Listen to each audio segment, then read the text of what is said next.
Joining us now on Dog and Deuce is our RSL, Real Salt Lake insider, Jason Wiscovitch. How you doing, man? You getting geared up for the playoffs?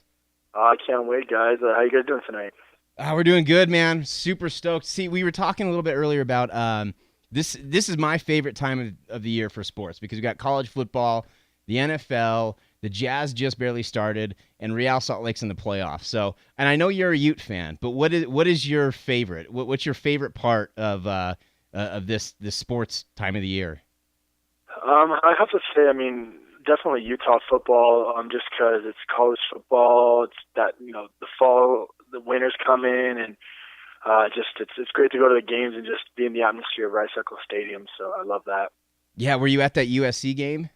Yeah, I was. It was electric. I was. My buddy works for the Utes, and he gave me some tickets. We were sitting in West 8 with all the USC fans right next to the band, and it was great at the very end to flash our victory signs to them. So it was pretty nice, good. Nice. Well, man, it's been an exciting season for the Utes. It's been a crazy exciting season for Real Salt Lake with Jeff Cassar coming in. I know I had a lot of question marks about whether he would be able to fill those big shoes. He's done a great job. How would you grade the season so far up to the playoffs? I started out a little disappointing and a little slow. But with the 15-11-8 record in Jeff Cassar's first year, I really think that he's done extremely well, keeping the core intact, adding new players like Luke Mulholland, who's had 7 assists this year. It's been fantastic, especially with the rash of injuries we had in the beginning, and the depth that we've had this year has been very, very, very good.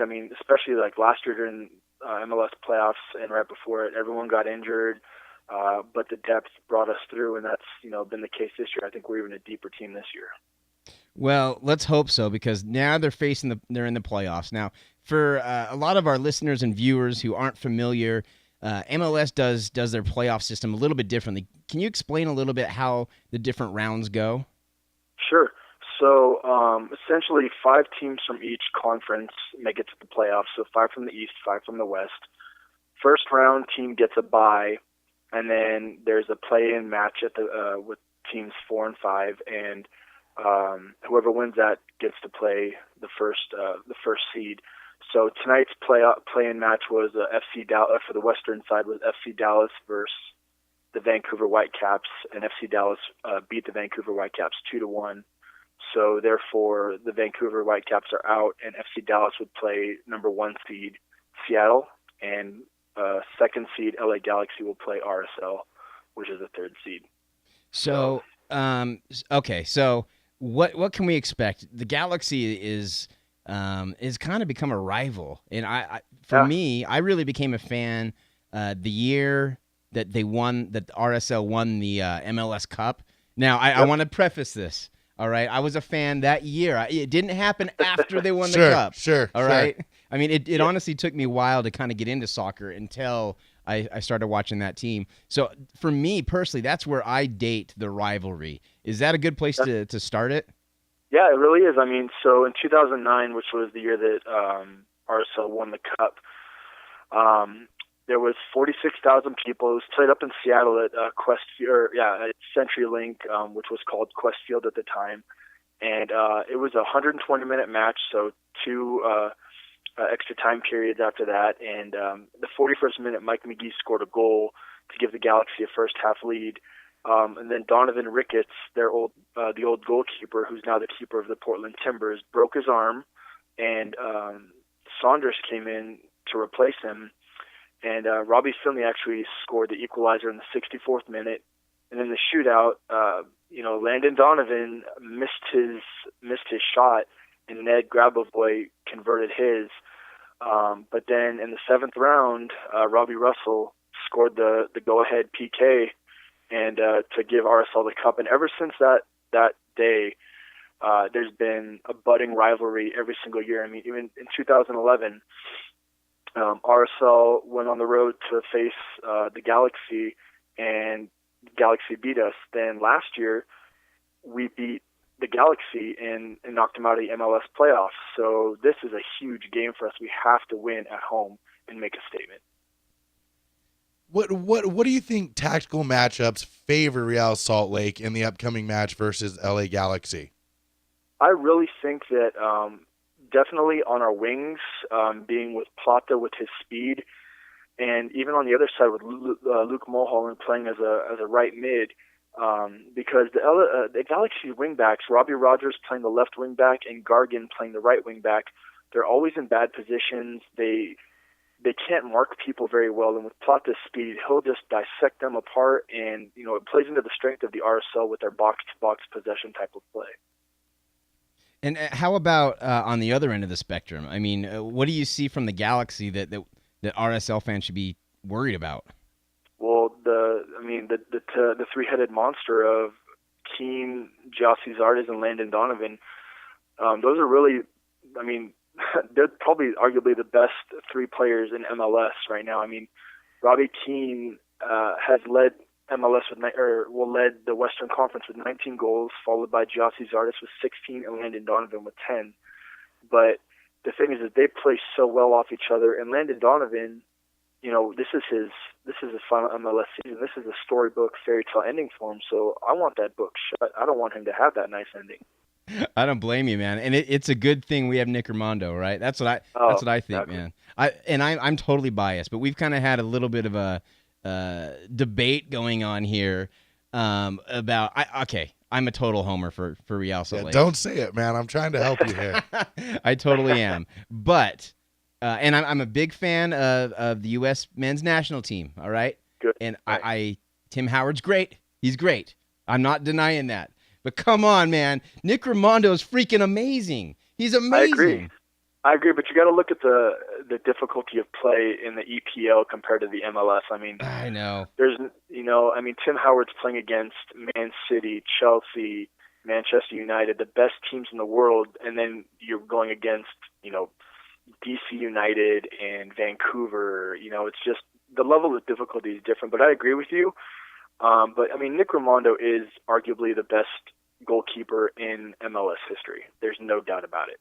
Yeah, I don't think it's even close. I think his shutout record obviously speaks for itself, but the way really Nick Armando, and Beckerman and the core that has been in Salt Lake for a long time has sort of raised the level of this franchise, this club, up to what it is now in MLS. It can't be understated. When these guys got here, let's not forget, Real Salt Lake wasn't much of a factor, if at all a factor. And then, you see the Ramondos and the Beckermans, and I would even say Borchers and Olave when he was here. Those guys really raised the level of play to a standard now that's expected from the Mulhollands and the Grabavoys when he came along. And so that can't be understated, but Tim Howard is the man. I got a question for you, Jason. Yeah. Every time the Galaxy play Real Salt Lake, Robbie Keane just pops up in a spot, and most of the time he cashes them in. He missed a few last time or 2 times ago when we played him this year. For me, I know everyone's going to talk about Donovan. They're going to say Janino, but man, what do we got to do to put Keane in a box and just let's let some other guys beat us? Because I don't think, unless Keane has a big, couple games versus us, I think we'll be fine. Yeah, Robbie Keane is actually back. He didn't play last game due to international call-ups, and also he had a knock supposedly. So I'm assuming that they were just resting him for the playoffs. But the good news about that is we get Schuler back too. Schuler had an orbital fracture on October 5th against Chivas when him and Nat Borchers were defending a set piece, and Nat ran into him and literally fractured his entire face by his orbital, and he was out. But he, from what Garth Lagerwey said this morning during training, they fitted him with a mask, and he was jumping up, challenging people for balls, heading balls in. So I think that having him back in the mix in the middle is really going to help us out. But I think I think Luke Mulholland could actually mark Robbie Keane on defensive set pieces or on the defense, because he's a very aggressive player, and I think that he can not only be a great offensive threat and weapon for us, but also a very good defensive player as well. Jason Wiscovitch joining us on Dog and Deuce. He is our RSL insider. Follow him follow him on Twitter at JJ_dirty. You're a great follow on Twitter, by the way, man. We've had some interactions, but seeing you tweet during games, it gets me fired up, man. I love it. I love this RSL crowd. They are crazy, crazy passionate fans. This may sound like a dumb question, but how much of an advantage is that going to be to us? Massive. I mean, I've got season tickets. I sit in section 35, the supporter section. I mean, as long as everyone is there, I mean, it's supposed to rain all night on Saturday night, and it's supposed to be pretty dang cold. So, I mean, as long as everyone shows up, which I know they will, and chants and stands and cheers all game, I mean, it's massive. Everyone coming in to the riot says that it's one of the toughest places to play, not only because of the altitude, but the atmosphere is great. And I know that every single playoff game I've been to, it's been electric, crazy, fun. And, you know, I mean, having that 12th man out there is going to be fantastic for RSL. Oh, one quick question I got to ask you. I know set pieces were actually a pretty big part of the run last year to MLS Cup for Real Salt Lake. Schuler on the back post. How big do you see the set pieces being, you know, versus the Galaxy? Look, sometimes it's hard to get them in transition, and possession can be difficult if they're pressing. Do we need to get some fouls, get some pieces, and then hopefully have one of our guys headed home? Yeah, I mean, I personally think, I mean, set pieces are a crucial aspect to any type of match, but I think that we need to be surgical in finishing our chances, because the Galaxy backline, they actually, I don't know if you guys watched the game with LA versus Seattle, but Marcelo Sarvis, one of their midfielders, and Dan Gargan, their starting right back, both threw punches against the Seattle players, but missed. And the disciplinary committee has yet to make a ruling whether they will be suspended. Now, if Dan Gargan's suspended, that means AJ De La Garza will play right back, which means that pretty much 3 out of the 4 back linemen are going to be center backs, not wingers. So they're going to have the height advantage. So we need to figure out what we can do with Schuler being back and Borchers being back to mark them in the box so that they can't head it home, because RSL has traditionally had a problem defending set pieces. And I don't know why or, you know, what they can do to fix that. But with Schuler back, he can mark Omar Gonzalez and vice versa. And now Borchers can be able to mark Leonardo or AJ De La Garza. But, you know, we just really need to finish the chances we get, because, you know, without that, if Landon Donovan, J.L. Cesardes, and Robbie Keane, they're going to finish, I'd say, 9 out of 10 chances. We got lucky earlier this year, like you mentioned earlier, when Robbie Keane, I think, missed 2 or 3 when he was, you know, inside the 18. We can't let that happen again. One final question from me, at least. Here, how do you see it all playing out? Give me your prediction. 2 games, home and away. What do you see? Aggregate? What are you looking for? As in score-wise? Well, yeah. Do you see Real Salt Lake moving on to the next round, or are you going to be a downer for us tonight, Jason? No, and I mean, I'm a very realistic fan, and I think that RSL will win this game 2-1. But then with the new, I don't know if you guys are aware of it, but the new away rule is in effect now. So the away rule goes that each team plays each other twice, and once each team on each team's home ground. But the away by the away goals rule, the team that has scored more goals away from home will win if the otherwise scores are equal. So we essentially need to score. We can't let them score here. But I think that it's going to be 2-1 here, and then I think it's going to be 2-2 there. So I think we're going to advance. Well, after seeing in that Portland Timber game, second to last game of the year, after seeing all those saves, I'm kind of confident, man. I mean, I agree. Usually going into the Galaxy, I get nervous, but for some reason I got a good feeling about this one. Yep. Well, we've and it's funny you say that too, because Raimondo has actually had 3 consecutive shutouts. The last 3 games of the season, he's had shutouts, and that gives the defense confidence as well. And Salcedo has been, you know, stellar coming in and replacing Schuler while he's been injured. But now having Shu back, I think it's going to be lights out.